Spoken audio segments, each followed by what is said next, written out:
جن سے پوری دنیا پوچھتی ہے اور بہت کچھ پوچھتی ہے، سارا کچھ پوچھتی ہے، ہمیشہ پوچھتی ہے، مسلسل پوچھتی ہے، متواتر پوچھتی ہے، اور ہر طرح سے پوچھتی ہے، لیکن قربان جائیں وہ شخصیت بھی بتاتی ہے تو کتنے پیار سے بتاتی ہے، کتنے مزے اور لطف سے بتاتی ہے، لطافت سے گھلی ہوئی اور ملی ہوئی، شیرینی و چاشنی اور کیف و لذت سے ملی ہوئی زبان کی وہ رسیلی اور مٹھاس بھری گفتگو۔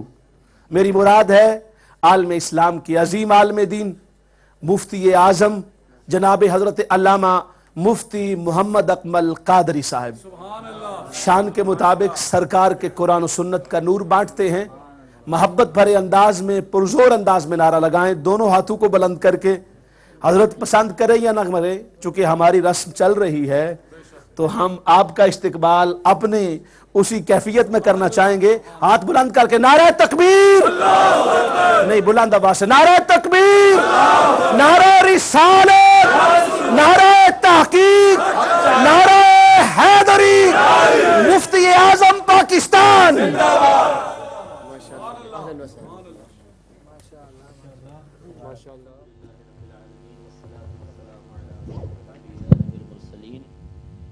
اما بعد فاعوذ باللہ من الشیطان الرجیم بسم اللہ الرحمن الرحیم قال تبارک و تعالی فی القرآن المجید والفرقان الحمید وما ارسلنا من رسول الا لیطاع باذن اللہ صدق اللہ العظیم وصدق رسولہ النبی الکریم۔ اولاً میں جتنے علماء و مشائخ یہاں جلوہ افروز ہیں ان کا شکر گزار ہوں کہ آپ نے ایک طالب علم کو بھی کچھ کہنے کا موقع فراہم کیا، اور خصوصاً امہ چینل کی جتنی مینجمنٹ ہے، عارف بھائی کا بہت شکر گزار ہوں کہ آپ نے موقع فراہم کیا کہ یہاں حصول برکت کے لیے چند کلمات میں کہہ رہا ہوں۔ میں زیادہ آپ کا وقت نہیں لوں گا کیونکہ ذوق نعت کا بنا ہوا ہے، یہ تھوڑا پاؤں سمیٹ لیں۔ مسجد مجلس کے کچھ آداب ہوتے ہیں، جب خصوصاً علم کی مجلس میں بیٹھیں تو بہت احتیاط کے ساتھ بیٹھنے چاہیے۔ تو چند باتیں آپ کی خدمت میں عرض کرتا ہوں۔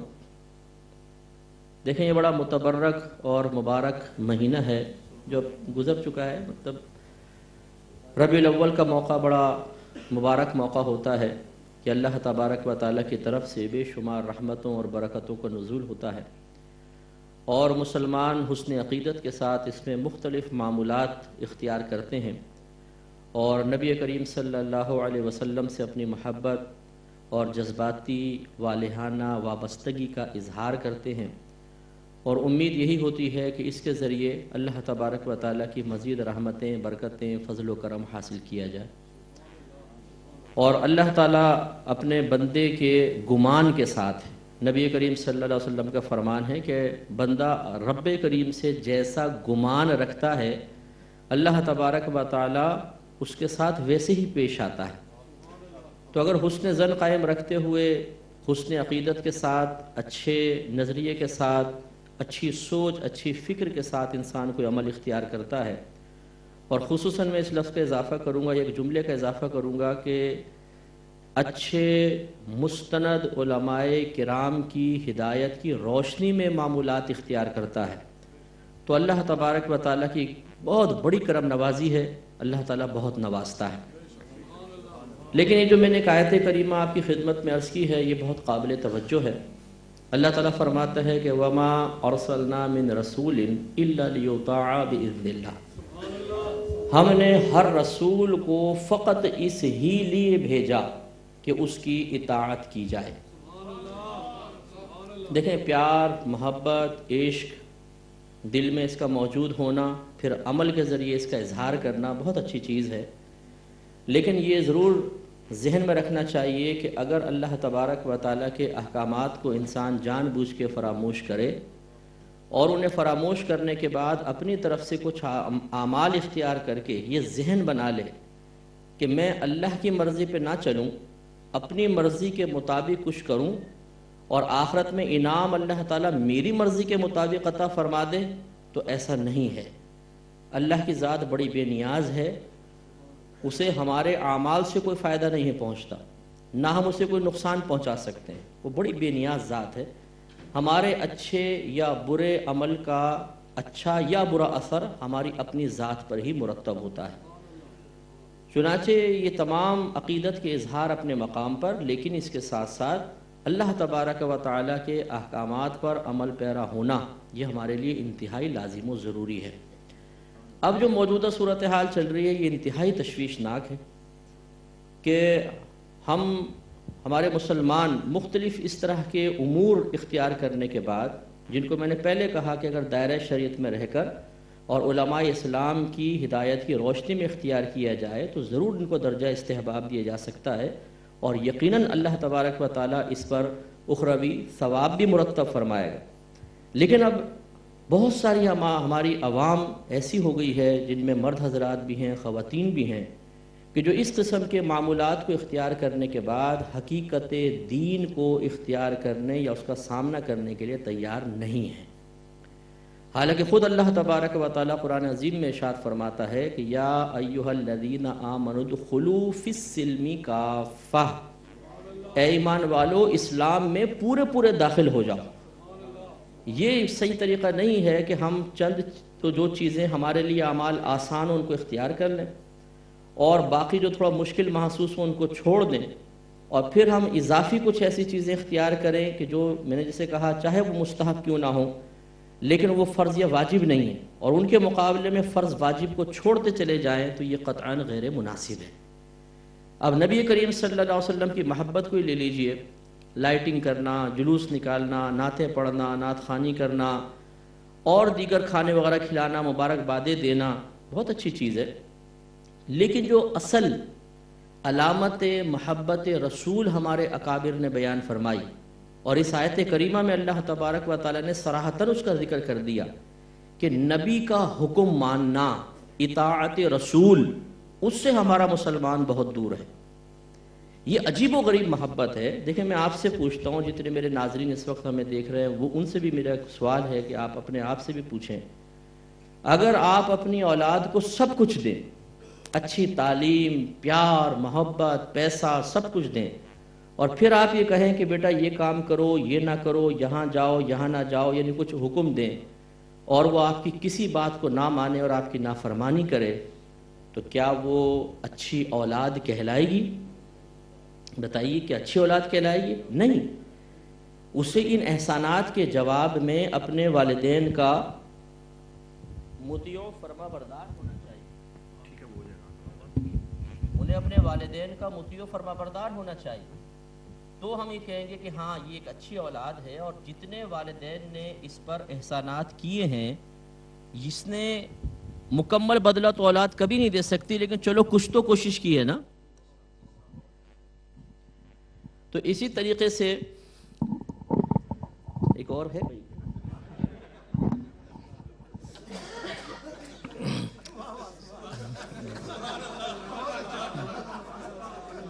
وہ عوامی ذوق ہے، کسی پر میں نے کہا عوامی ذوق ہے، کسی پر بھی سبحان اللہ نکل آتی ہے، ماشاءاللہ۔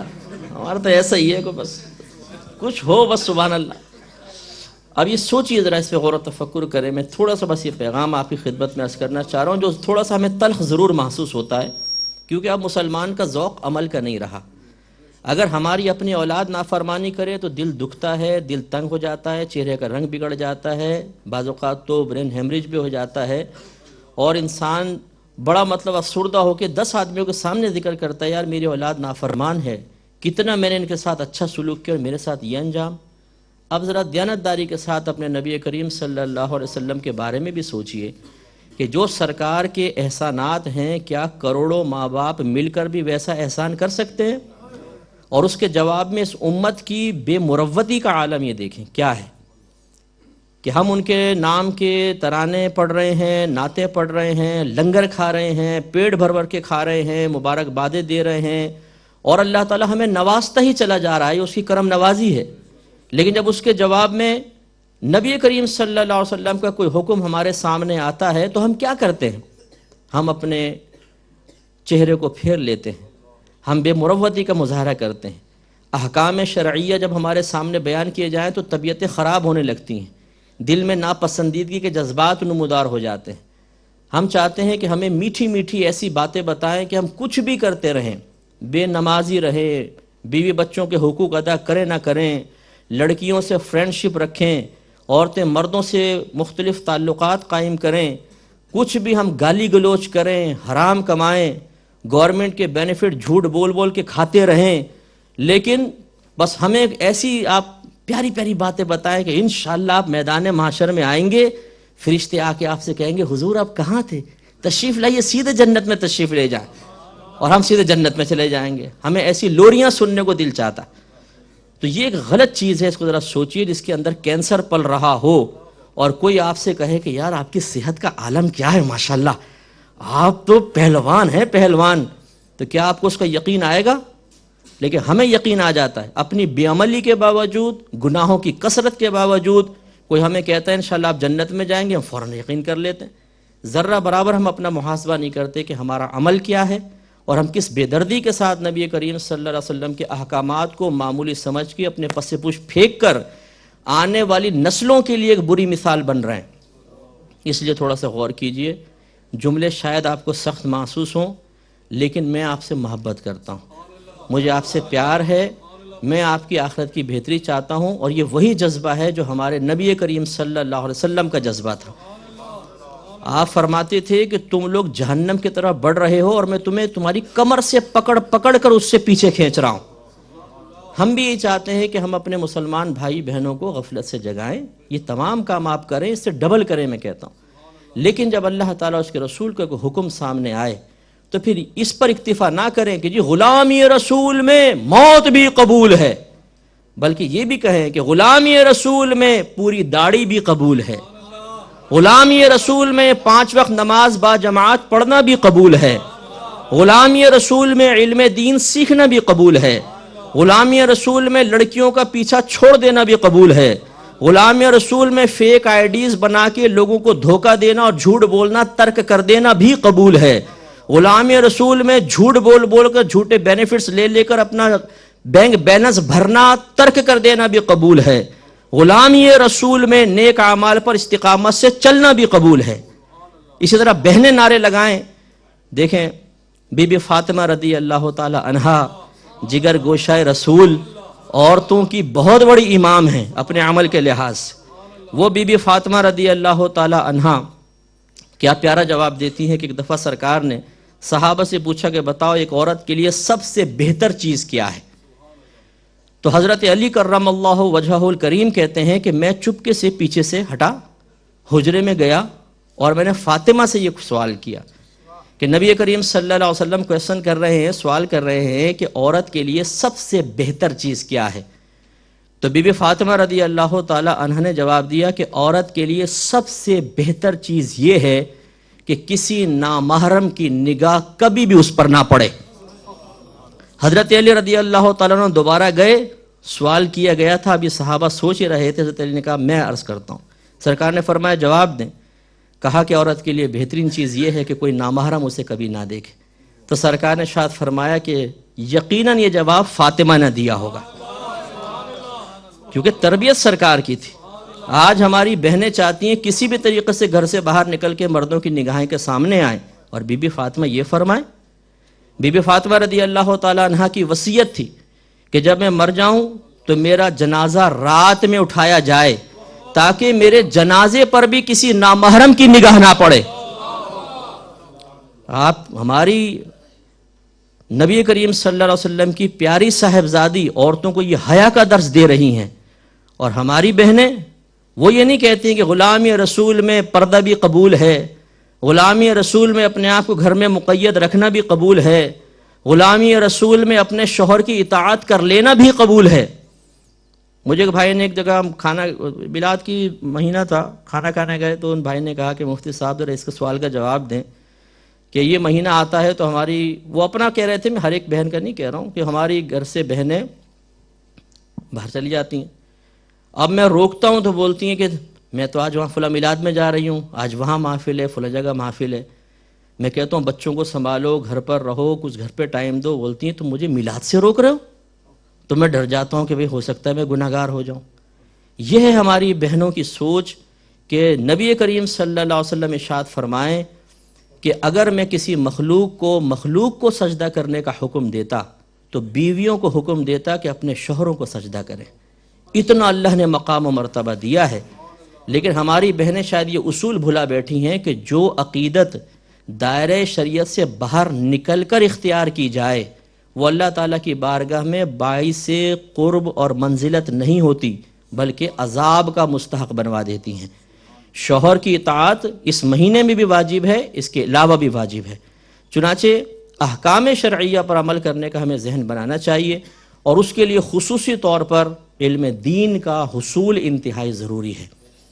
میں آخری بات بس عرض کر کے اپنا بیان ختم کرتا ہوں کہ یہ کتنی درد والی بات ہے. تھوڑا سا سوچئے گا. کسی کو کسی سے مجازی محبت ہو جاتی ہے، اگر محبوب کا ٹیکسٹ میسیج آ جائے یا میل آ جائے تو کیا ہوگا بتائیے ذرا. پہلے تو اس کا ٹائٹل دیکھ کر، سبجیکٹ دیکھ کر ہی بانچیں کھل جائیں گے، ارے فلاں کا آیا، ٹھہرو میں آیا. پھر اس کو کھولیں گے اور پڑھیں گے. اگر اس نے تعریفی جملے لکھے ہیں، چاہے یہ کیسا ہی ہو، کالا کلوٹا بندر کی طرح کچھ بھی، اس نے کہا تم بہت پیارے ہو، اوہو کیا لکھا ہے جی میری تعریف. اس کا الگ فولڈر بنا کے رکھے گا. ایک دفعہ پڑھے گا تب مزہ، دو دفعہ پڑھے گا پھر لطف، تیسری دفعہ پڑھے گا پھر لطف. ہر دفعہ نیا نیا لطف آئے گا. آئے گا کہ نہیں آئے گا؟ اچھا اگر ایسا ہو کہ میسیج آیا اور اس نے پڑھے بغیر ڈیلیٹ کر دیا. آپ نے پوچھا کیا کیا یار، محبوب کا میسیج آیا تھا ڈیلیٹ کر دیا. آپ کیا جواب دیں گے؟ کیا کہیں گے اس کو؟ یار تم محبت میں سچے ہوتے تو اس کا کم از کم میسیج تو پڑھتے. کیسی محبت ہے، پڑھے بغیر ڈیلیٹ کر دیا. اب میں آپ سے کویسچن کرتا ہوں، ذرا یہ بتائیے کہ ہمیں بھی تو نبی سے محبت ہے کہ نہیں ہے؟ تو ہم نے نبی کا کتنا کلام پڑھا ہے ذرا بتائیں. بخاری، مسلم، ترمذی، ابو داؤد، نسائی، ابن ماجہ. کیا یہ صرف علماء کے لیے نبی کریم نے بیان فرمایا ہے؟ پوری امت کے لیے اس میں خطاب موجود ہے. یہ سرکار کا کلام ہے. ہونا تو یہ چاہیے تھا کہ اس کو ہم لیتے، کتابوں کو ان کو پڑھتے اور وہی لذت پاتے جو ایک عشق مجازی جھوٹا عشق رکھنے والا اپنے محبوب کے کلام سے لذت حاصل کرتا ہے.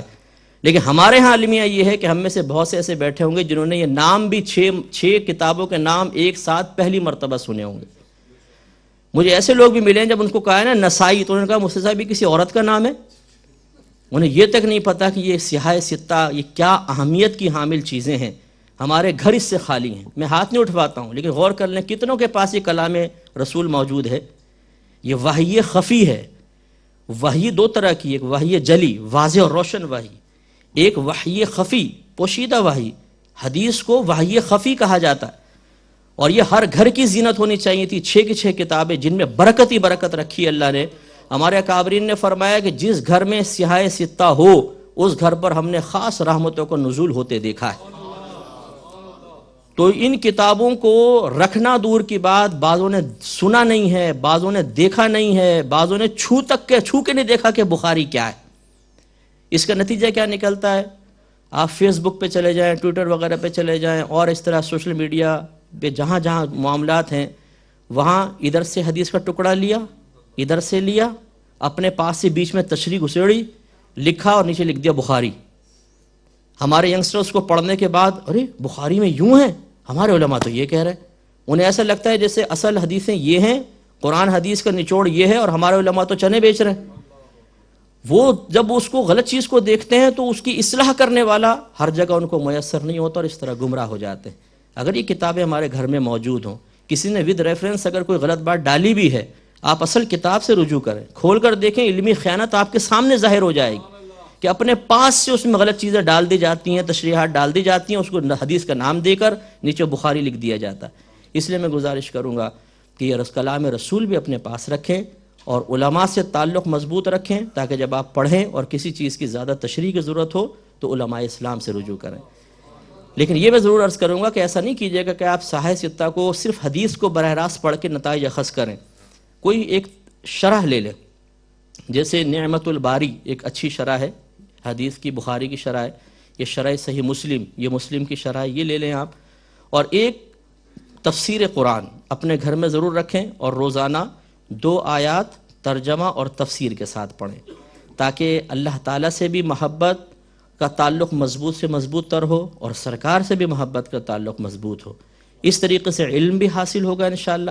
اور جب آپ قرآن پڑھیں گے تو توجہ اللہ کی طرف، حدیثیں پڑھیں گے توجہ سرکار کی طرف. اسی لیے علماء کے درجے بہت بلند ہیں کہ وہ ہم ہر وقت قرآن حدیث سے شغف رکھتے ہیں، تو کبھی توجہ خالق کی طرف ہوتی ہے اور کبھی مخلوق کے آقا کی طرف ہوتی ہے، اور اس طرح برکات حاصل ہوتی ہیں۔ تو 24 گھنٹے میں کچھ وقت علم سیکھنے کے لیے بھی نکالیے اور عمل کا جذبہ بیدار کیجیے۔ ایسے بن جائیے کہ جب آپ سامنے سے آ رہے ہوں اور لاکھوں میں ہوں، اکیلے آپ، تو کوئی دور سے دیکھ کر کہے کہ وہ رہا عاشق رسول۔ ایسا نہ ہو کہ لاکھوں میں نہیں، اکیلے بھی آ رہے ہوں تو کوئی پہچان نہ پائے کہ یہ کون ہے۔ ہماری شناخت اپنی ہونی چاہیے۔ جیسے مختلف کمیونٹیز آپ دیکھ لیں جو اور مذاہب سے تعلق رکھتی ہیں، وہ بعض اوقات اپنے شعار کو ترک نہیں کرتے۔ دور سے آتا دیکھ کر آپ کہہ سکتے ہیں یہ فلاں سے تعلق رکھتا ہے، یہ فلاں سے تعلق رکھتا ہے۔ ہمارے مسلمان کی حالت یہ ہے کہ جب وہ قریب آنے لگتا ہے تو ہم شک میں پڑ جاتے ہیں کہ یہ ہے کون۔ پھر ہمیں پتہ چلتا ہے کہ اچھا یہ فلاں ہے۔ اگر اس نے اپنے گیٹ اپ ایسا بنایا ہو خصوصاً کہ وہ مطلب اس طرح شلوار قمیض میں نہ ہو تو پہچان میں نہیں آتا۔ یہ ایک محمدی کی شناخت نہیں ہے۔ اس لیے کوشش یہ کیجئے کہ ان رسومات، ان معمولات سے اپنے تعلق کو مضبوط رکھیں، لیکن جو حقیقت دین ہے اسے کبھی نہ چھوڑیں۔ اللہ تبارک و تعالی سے دعا ہے کہ رب کریم جو کچھ ہم نے سنا، مجھے بھی، تمام حاضرین کو، اور جتنے دنیا بھر میں جہاں جہاں امت چینل دیکھا جا رہا ہے، تمام بھائیوں اور بہنوں کو ان باتوں پہ عمل پیرا ہونے کی توفیق عطا فرمائے۔ آمین۔ وآخر دعوانا ان الحمد للہ رب العالمین۔